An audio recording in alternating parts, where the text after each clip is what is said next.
Old people of Reddit, what are some challenges kids today who romanticize the past would face if they grew up in your era?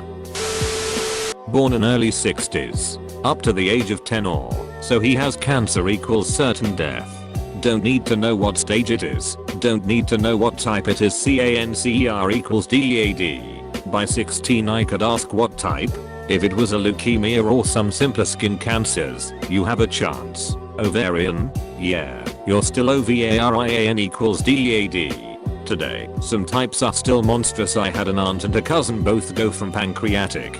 But, last time I checked, today, 2019, ovarian has a 45% 5-year survival rate. Almost even money. And one form of leukemia flips from 95% death to 98% life with one shot. It may be a $5,000 shot, I don't know the cost. But to flip from 95% death to 98% life is amazing at almost any price. Losing any limb is horrible, but the prosthetic limbs today can be incredible. And our expectations are very different for childhood diseases. I have one friend where the doctors told his mother he has muscular dystrophy. He won't live to be 18. He'll be 73 this October 2019. Down syndrome, autism, many were just shuttled off to die in sanatoriums. For all our other problems, 2019 is a very different world than 1960, for the better, in many ways. If you missed an episode of the TV show you liked, you were Sol. Edit. Sol equals S asterisk asterisk T out luck. 54 meters. 3 channels on a S asterisk asterisk TTY TV. If the president was speaking you were screwed. I remember Watergate, mainly because it preempted the Flintstones and Gilligan's Island for a ref asterisk asterisk KING month. Old bastards like me romanticize staying outside all the time, but we did that because if you were inside your dad was using you as his personal remote control to flip channels. When you heard an obscure song you liked, you had better hope the radio DJ told you the title afterwards, or you could just forget about ever figuring out which one it was.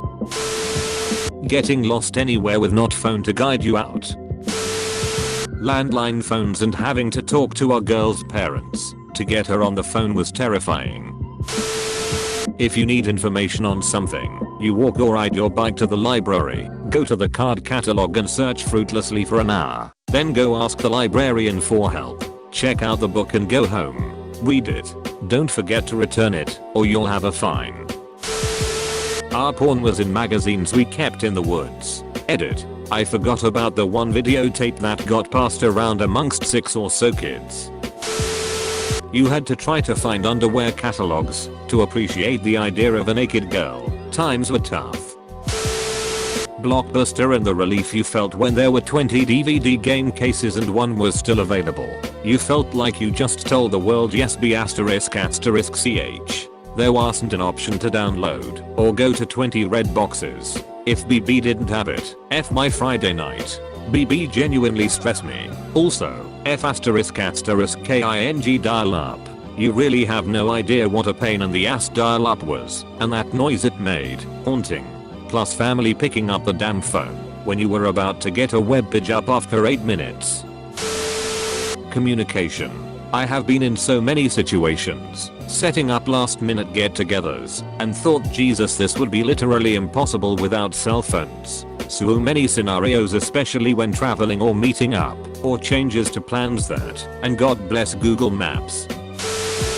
Before GPS or websites like MapQuest, you would use paper maps to find the best route to your destination.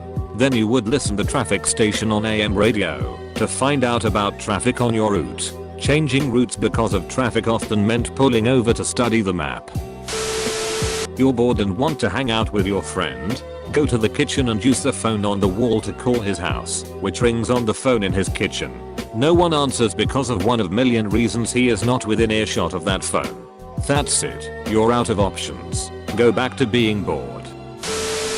My kids never romanticized about the past, because you know I walked 6 miles to school and back in the snow.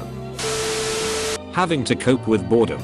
A long distance drive when you're a passenger, waiting in a long line, waiting for someone to pick you up, Waiting at the dentist's office, we had to deal with those types of situations without electronic devices to keep our minds occupied. Edited to add, for pet's sake, *we* coped with boredom back in the day just fine by reading and such like.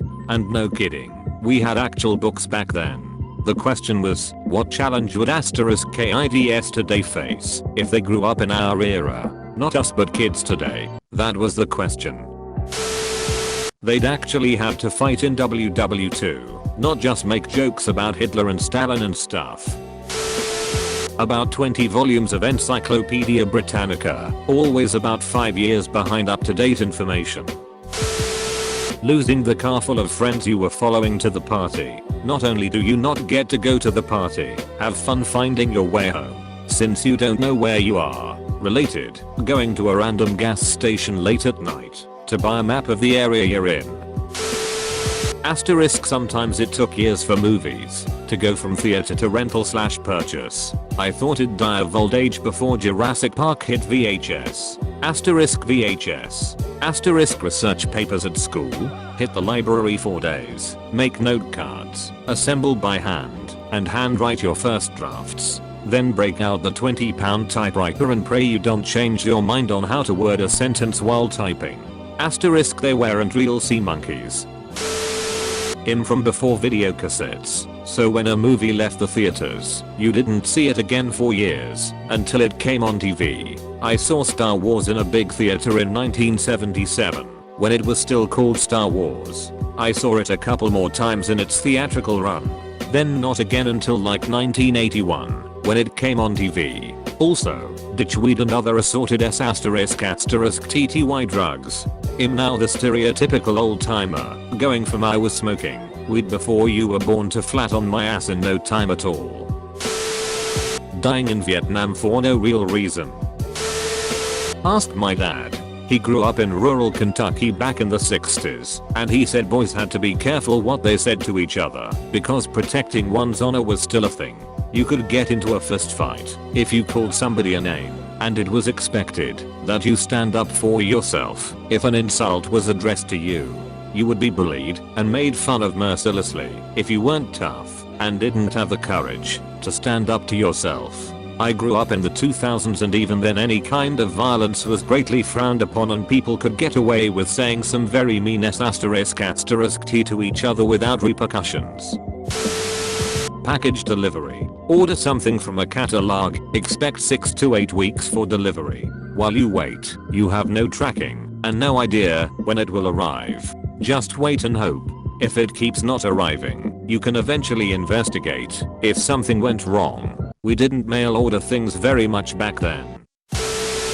Getting your ass beat for doing something wrong by NBR Johnson or Miss Smith, and knowing that when you get home you are going to get it again from your dad. Perfectly acceptable in my day.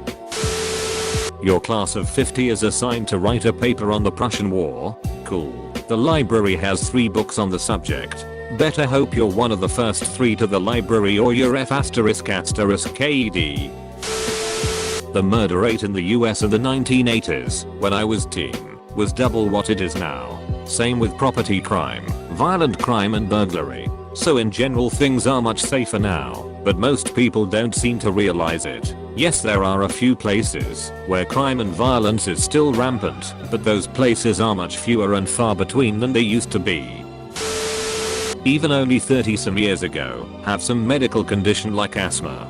Forget this, smoke an inhaler and be fine in 30 seconds. Like today, I took some horrible liquid **t and it didn't do much, and I sat around an oxygen jittery huffing for enough air to stay conscious. Now get off my lawn. Why isn't the Nintendo Northeast's working? Oh, the TV isn't on channel 4. Navigating using paper maps. Whole country motorway maps and town AZs. No sat navs when I learned to drive. Oh no. 55,378,008. This was the coolest thing you could do on a handheld gadget. If my grandmother were to answer, and she can't because she died at age 93 4 years ago, she would say death. She was one of 3 kids, and her much loved older sister died at age 12 of a lung infection in the late 1920s. It was rare to have all your children survive into adulthood. Now it is rare when someone loses a child. Period. Can't understand a song lyric? CD or tape booklet doesn't have lyrics included? Yes *** T out halak. For years, my friends thought it was Kiss from a Rose on the Grave, and in spite of my rage I'm still just ready to cave. Make sure to like and subscribe for more daily content. Thanks for watching.